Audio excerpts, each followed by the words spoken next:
அற்புதங்களை செய்கிற தேவனுடைய நாமத்தினாலே உங்களை வாழ்த்துகிறேன். வேதம் என் மன மகிழ்ச்சி. 2 ராஜாக்களின் புத்தகம் 13ஆம் அதிகாரத்தின் முதல் பகுதியில் 2 ராஜாக்கள், யோவாகாஸ் ராஜா, அவருடைய மகன் யோவாஸ் ராஜாவாகிறார். அதற்கு பிற்பாடு அவருடைய மகன் யெரொபெயாம் 2 என்று பார்த்தோம். ஆனால் யோவாசை குறித்த ஒரு செய்தியை அடுத்த எபிசோடில் உங்களோடு கூட பகிர்ந்து கொள்கிறேன் என்றேன். 2 ராஜாக்களின் புத்தகம் 13ஆம் அதிகாரத்தின் இந்த பின்பகுதியானது எலிசா தீர்க்கதரிசியும் அந்த யோவாஸ் ராஜா 2 பேருடைய உரையாடல் சம்பவம் அங்கே சொல்லப்பட்டிருக்கிறது. எலிசாவை பற்றி தான் சொல்லப்பட்டிருக்கிறது. அதில் யோவாஸ் அவரை வந்து சந்தித்ததினால் அந்த ராஜாவை குறித்தும் நாம் சில விஷயங்களை தெரிந்து கொள்ள முடியும். முதிர் வயதாகிவிட்டது எலிசா தீர்க்கதரிசிக்கு. சில அதிகாரங்கள் 2 ராஜாக்களின் தொடக்கத்திலிருந்து எலிசா தீர்க்கதரிசி செய்த, அவர் மூலமாய் கர்த்தர் செய்த அற்புதங்களை, அதிசயங்களை நாம் தியானித்தோம். இப்போ அவர் முதிர் வயதானதினால் பலவீனம், வியாதி படுக்கையிலே அவர் படுத்திருக்கிறார். இதை கேட்டு இஸ்ரவேலின் ராஜாவாகிய யோவாஸ் அவரை பார்ப்பதற்காக வருகிறார். பார்ப்பதற்காக வந்து அவர் புலம்புகிறார். பாருங்களேன், 14ஆம் வசனம், என் தகப்பனே, என் தகப்பனே, இஸ்ரவேலுக்கு ரதமும் குதிரை வீரருமாய் இருந்தவரே என்று அவர் மேலே விழுந்து அழுது புலம்புகிறான் என்று சொல்லப்பட்டிருக்கிறது. அப்படி என்றால் இந்த ராஜாவுடைய விசுவாசம் எல்லாம் எலிசா தீர்க்கதரிசியின் மேலே இருந்ததோ என்று எண்ண தோன்றுகிறது. யாரா இருந்தாலும் செயல்படுகிறவர் தேவனாகிய கர்த்தர் தான். தீர்க்கதரிசிகள் அல்ல, தீர்க்கதரிசிகளை செயல்படுத்துகிற தேவனே பெரியவராய் இருக்கிறார். இவ்வளவு காலம் இஸ்ரவேலுக்கு மகிமையாய் இருந்த தீர்க்கதரிசி இப்பொழுது வியாதி படுக்கையில் இருக்கிறாரே என்று இந்த யோவாஸ் ராஜா அழுகிறார் என்று சொல்லி பார்க்கிறோம். ஆம், எப்பேற்பட்ட தீர்க்கதரிசியா இருந்தாலும் வயதிற்கேற்ற பலவீனங்களோ, சரீரத்தில் பலவீனங்களோ வருவது இயல்பான காரியம். அவர்கள் மனிதர்கள் தான், அது தவறு அல்ல. சில நேரம் ஜனங்களிடத்துல என்ன எண்ணம் தோன்றுகிறது, ஊழியக்காரர்கள் என்றால் அவர்களுக்கு பலவீனமே வரக்கூடாது, வியாதியே வரக்கூடாது என்பது போல இங்கே மிகப்பெரிய அற்புத அடையாளங்களை கர்த்தர் இவர் மூலமாய் நிறைவேற்றினாலும் கூட 14ஆம் வசனத்தின் முதல் பகுதியை வாசிக்கிறேன். யோவாசின் நாட்களில் எலிசா தீர்க்கதரிசி மரணத்துக்கு ஏதுவான வியாதியாய் கிடந்தார் என்று சொல்லி. ஆகவே இந்த இடத்திலே நீங்கள் சத்தியத்தை புரிந்து கொள்ள வேண்டும்.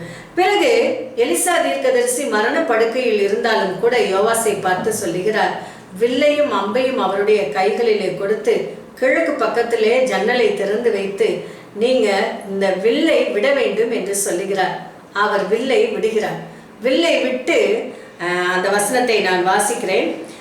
எலிசா, அப்பொழுது அவன் இஸ்ரவேலின் ராஜாவை நோக்கி, உம்முடைய கையை வில்லின் மேல் வையும். அவன் கையை வைத்த போது எலிசா தன் கைகளை ராஜாவுடைய கைகள் மேல் வைத்து கிழக்கே இருக்கிற ஜன்னலை திறவும் என்றான்.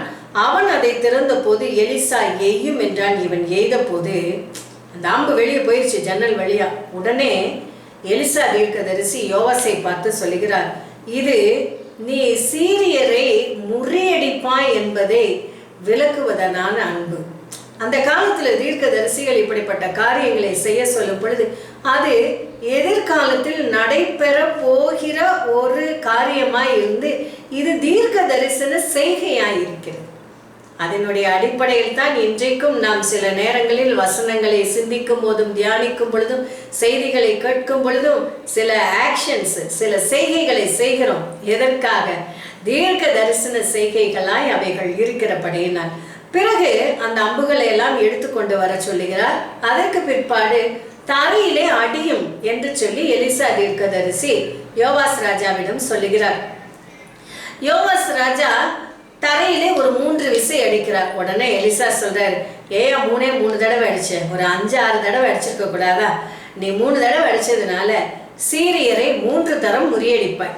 5-6 விசை அடித்திருந்தால் சீரியரை நீ தீர முடியத்திருப்பாய் என்று சொல்லுகிறார். பாருங்கள், இவைகள் எல்லாம் தீர்க்க தரிசனத்தின் அடையாளங்களாய் இருக்கிறபடியினால் நீ 3 தடவை தரையிலே அடித்தாய், 3 தடவை நீ சீரியரை முறியடிப்பாய் என்று அந்த இடத்திலே சொல்லுகிறார். பிறகு எலிசா மரணம் அடைகிறார். அவர் அடக்கமும் பண்ணப்பட்டு விட்டார்.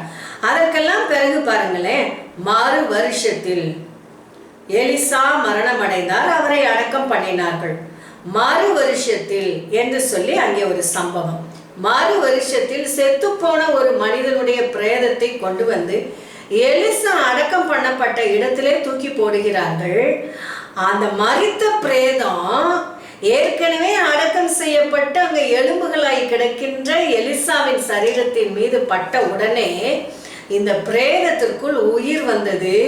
அவன் எழுந்து கால் ஊன்றி நின்றான். பாருங்க, அவர் உயிரோடு இருக்கிற வரைக்கும் கர்த்தர் இவர் மூலமாய் நிறைய அடையாளங்களை அற்புதங்களை செய்து வல்லமையுள்ள தீர்க்கதரிசியாய் கர்த்தரை மகிமைப்படுத்தின எலிசா மரித்த பின்பும் கூட அந்த எலும்புகளில் அந்த தணல் இருந்திருக்கிறது, அந்த வைராக்கியம் இருந்திருக்கிறது, அபிஷேகத்தின் தணல். அங்கே ஒரு அற்புதம் நடக்கிறது. ரொம்ப ஆச்சரியமான விஷயம், சிந்திக்க வைக்கிற ஒரு விஷயம். ஆம், கர்த்தர் மிக பெரியவர். எந்த இடத்தில் எதை கொண்டும் எதையும் செய்ய முடியும் என்பதை. அந்த மனுஷன் உயிரடைந்து தன் கால்களை ஊன்றி எழுந்திருந்தான். யோவாகாசின் நாட்களில், யோவாகாஸ் யார்? இந்த யோவாசினுடைய அப்பா. யோவாகாசின் நாட்களில் சீரியரின் ராஜா ஆசகேலோடு யுத்தம் இருந்து கொண்டே இருந்தது. அவன் ஆசகேல் இஸ்ரவேலை ஒடுக்கிக் கொண்டே வந்தார் என்று சொல்லி, ஆசகேலுக்கு பிற்பாடு ஆசகேலுடைய மகன் வருகிறார். அவருடைய பெயரும் இங்கே கொடுக்கப்பட்டிருக்கிறது, பெனாதாத். சீரியாவின் ராஜாவாகிய ஆசகேல் இறந்து போய் அவன் குமாரனாகிய பெனாதாத் அவன் ஸ்தானத்தில் ராஜாவானான். இப்போ யோவாகாஸ் மரித்து யோவாஸ் வந்துட்டாரு. சீரிய ராஜாக்கள், இஸ்ரவேல் யூதா தான் படிச்சுட்டே வந்தோம், இடையில சீரியர் வர்றாங்க, ரைட்? இந்த சீரியாவில் சீரிய ராஜா பெனாதாத் மகன் வந்துட்டார், ஆசகேல் போயிட்டார், இறந்துட்டார். ஸோ பெனாதாத் இருக்கும் பொழுது இங்க இஸ்ரவேலின் ராஜா யோவாகாசுடைய மகன் யோவாஸ் என்ன செய்தாரு? அப்பா கிட்ட இருந்து எந்த பட்டணங்களை எல்லாம் ஆசகேல் பிடித்திருந்தாரோ அந்த பட்டணங்களை எல்லாம் மறுபடியும் தன்வசப்படுத்தும்படி பெனாதாத்தோடு யுத்தம் பண்ணுகிறார். ஏற்கனவே எலிசா தீர்க்கதரிசி சொன்னார், 3 தடவை நீ சீரியரை முறியடிப்பாய். அது போல 3 விசை யுத்தத்தில் ஜெயம் கண்டு சில வெற்றிகளை அவர் சுதந்திரித்து பட்டணங்களை மீட்டுக் கொள்கிறார் என்று இந்த பகுதி சொல்லுகிறது. ஹல்லேலூயா. கர்த்தர் நம்முடைய வாழ்க்கையின் ஒவ்வொரு பகுதியையும் அறிந்து வைத்திருக்கிறார். அவர் செயல்படுகிறவராய் இருக்கிறார். வைராக்கியம் உள்ள தேவன் நமக்காக செயல்படுகிறவர். தீர்க்கதரிசிகள் மூலமாய் இந்த இடத்தில் செயல்படுகிறதை பார்க்கிறோம். கழுதையை கொண்டு பேசியதை நாம் என்னாகும் புத்தகத்திலே பார்த்திருக்கிறோம். உங்களுக்கு எனக்கு அவர் உதவி செய்ய வேண்டும் என்றார், அற்புதங்களை செய்ய வேண்டும் என்றால் எதை கொண்டும் எவரை கொண்டும் எப்படியும் நிறைவேற்ற அவர் நல்லவராய் இருக்கிறார். ஹல்லேலூயா. எங்கள் நல்ல தகப்பனே, காலங்களையும் சமயங்களையும் மாற்றுகிறவரே, எங்கள் காலங்களை உம்முடைய கரத்தில் வைத்திருக்கிறவரே, எங்களை எல்லாம் உம்முடைய உள்ளங்கைகளில் செதுக்கி வைத்திருக்கிறவரே, உமக்கு நாங்கள் நன்றி செலுத்துகிறோம். எப்பொழுது உம்முடைய முகத்தை பார்த்து ஆண்டவரே உம்முடைய வார்த்தைகளை கை கொள்ளவும், உம்முடைய வார்த்தைகளுக்கு கீழ்ப்படியவும் ஒரு இருதயத்தை எங்களுக்கு தாரும். மேலான அற்புதங்களை எங்கள் வாழ்க்கையில் அனுபவிக்க செய்யும். இயேசுவின் நாமத்தில் ஜெபிக்கிறேன் நல்ல பிதாவே. ஆமென், ஆமென்.